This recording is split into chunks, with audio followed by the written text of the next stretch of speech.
it was originally Rachel Kimbra's story. She was pursuing the story in order to, as part of a bit of a series. It wasn't a formal series. It wasn't something that we planned out. It was just we were going to keep covering this stuff. We're going to keep covering ODEI, for instance, as long as we keep finding new and interesting angles off of that story. People were really responding to us. They were really coming back and saying, hey, we are interested to read about this. Rachel was pursuing the story once Roselle was, once he resigned.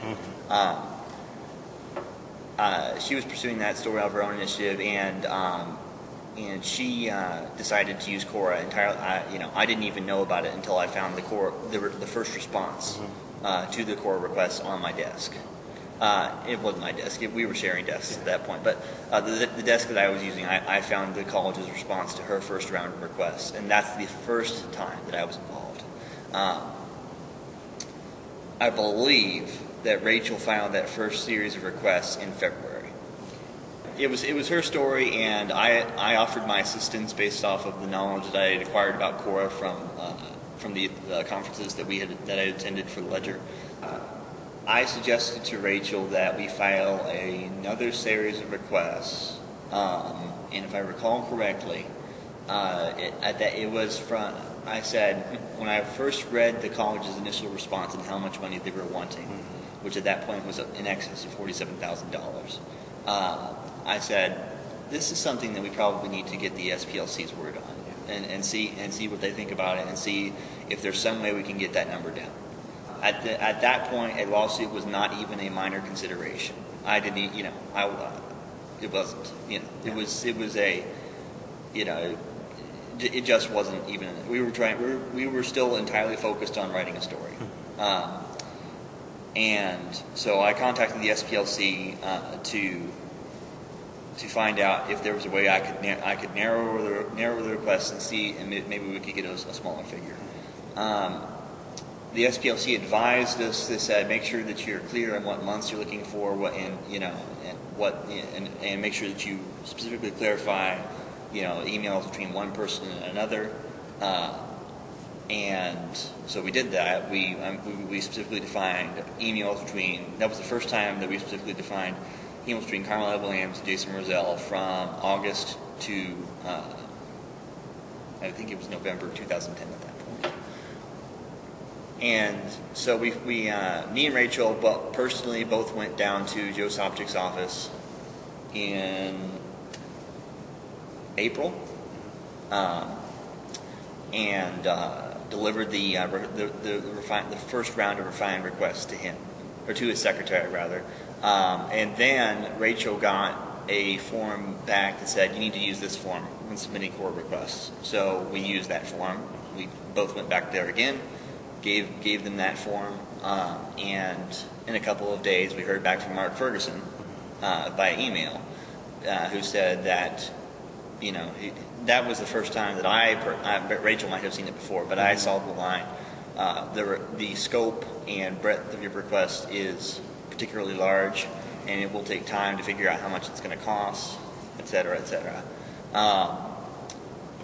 And then when the actual quote came back a couple of days later, I recall that it was like $25,000, somewhere in that ballpark. Yeah, and that's the narrowed down emails. That's the narrowed down emails. That was with that we wanted. I believe in that case we were asking for 1 day's worth of emails on January 16th, 2011. And a couple of months from 2010, I think it was like August to October,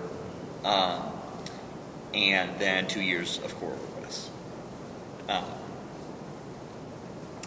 And I decided that we wanted to go for 1 day just to see, exactly how they broke it down for 1 day.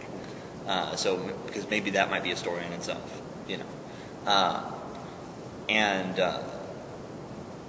what we got, we took the figure, $25,000, we discussed it, and we decided to request a meeting with Joe Sopcich personally, to get him to define exactly what the process was, how they arrived at that figure. And he brought Sandra Warner, the Chief of Information, and one of her assistants, I can't remember who. And we had a roughly 30-minute meeting with me, Rachel, Joe Somchik, Corbin Crable, Warner, and her assistant. And we didn't really get anywhere. I said, I can't remember exactly how I put it, because it was some time ago, but I believe I said something along the lines of well, hold on a minute. This charge that you're trying to assess to us, the ledger is part of the college. You know, I mean, how exactly where's the money supposed to come from, and where does it go? You know, and they couldn't answer that question, only to say, well, we really don't, know the specifics exact. I believe it was kind of like just a casual dismissal of that concern. And so then I came back, and this didn't make my colleagues in the ledger too happy. I came back and said, well, should I appeal to the board, to give us the money perhaps? And I remember Sapta kind of raised his eyebrows, like, and because I kind of went off half-cocked in that way.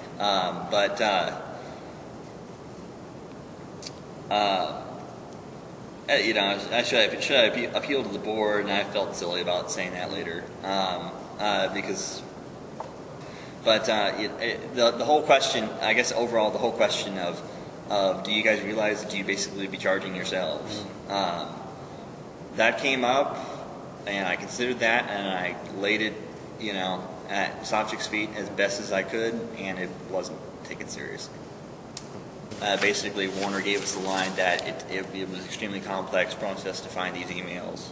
And I remember asking, I said, well, hold on a minute. One of the emails we want is just one day from this year. Are you telling me that it's too complicated?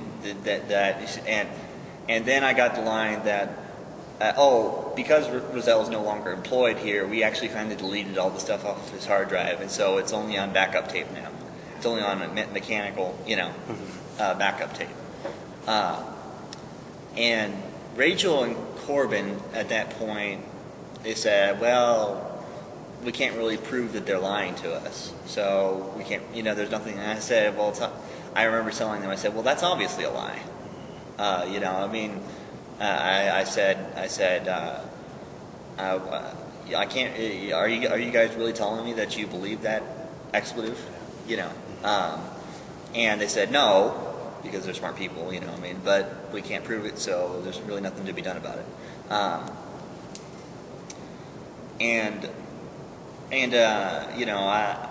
can't remember exactly how the conversation went from there, but we just decided to maybe address it later because it appeared that we had run right up against a wall. We get to May, and we met in the library, and at that point Rachel asked me to remove myself from the story, and I agreed. I said, okay. What were her reasons for that? Her reasons were she just believed that, now that we had completely resolved the entire Cora matter as far as she believed that we could, that my reasons for being involved in the story in the first place weren't exactly present anymore. She didn't give a specific reason. I didn't ask for one beyond that. It wasn't personal. It wasn't any sort of, as far as I could tell. And, I just said, okay, you're the boss on this. You're going to be the editor-in-chief. I respect your wishes. I'm going to back away from it. So it was her stand that the Cora situation had been resolved? It wasn't her stance that the Cora situation had been resolved. It was her stance that we had done as much as we could have.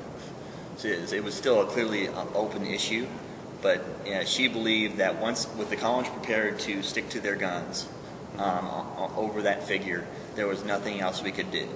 And it was at that point, after consulting with the SPLC, I said, I think we're heading for a lawsuit here.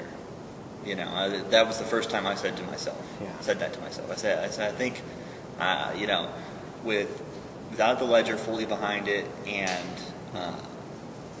and with everything else that was going on, that was the first time I said to myself, Yeah, the only thing that's going to really blow this open is going to be some sort of legal action.